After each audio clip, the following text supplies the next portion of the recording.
In today's video, I'm going to show you how to upload photos of businesses to Google Maps.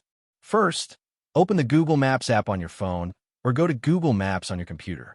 Next, search for the business you want to upload photos to and tap, or click to open its profile page.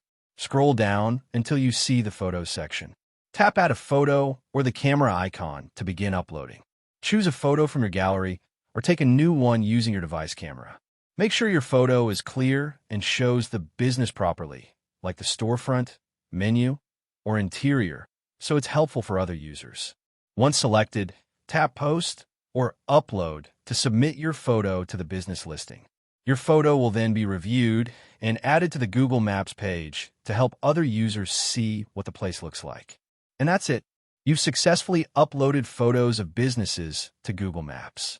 Thank you for watching this video. Please feel free to use the affiliate link in the description.